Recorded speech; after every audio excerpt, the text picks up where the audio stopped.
મગફળી કેન્દ્રમાં અત્યારે જે મજૂરો છે એ ખેડૂતો પાસે ગુણી ઠપ કરવાના 5 રૂપિયા માગે છે, બરોબર? ક્યાં અધિકારથી માગે છે એ મને ખબર નથી, અને એવું કોઈ જો કેન્દ્રના અધિકારી એને લેખિત આપ્યું હોય તો બતાવે અમને, 5 નહીં 10 આપશું, બરોબર?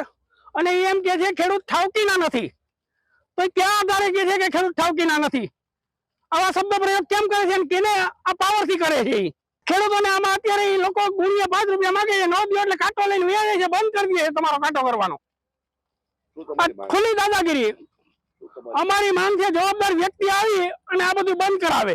હું આજે ધોરાજી કેન્દ્રમાં મગફળી ખરીદી કેન્દ્ર છે ત્યાં લઈને મગફળી લઈને આવ્યો છું। મગફળીનું સેમ્પલ લીધું, સેમ્પલ ઓકે થઈ ગયું, પછી મારી મગફળીનો કાંટો ચાલુ કર્યો, 3 ગુણી જોખી, અને જે મજૂર છે એ મજૂર કે ભાઈ તમારી ગુણી ઠપકારી જોઈએ અને ગુણી ઠપ કરવાના 5 રૂપિયા આપશો, તમારે મને આપવા જોશે। એટલે અમે ના પાડી દીધી।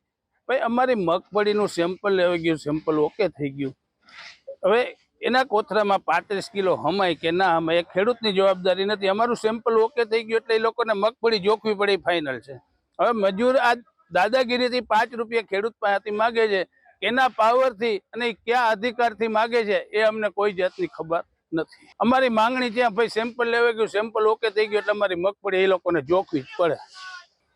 અરે ભાઈ એ એક ફેરી કહી દે કે તમારી મગફળી નથી જોખવાની, આ તમારે 5 રૂપિયા દેવા હોય ગુણીએ તો જ અમે જોખશું, તો પછી અમે અમારી રીતે ફોડી લેશું, શું કરવાનું એ પછી આગળની વિધિ।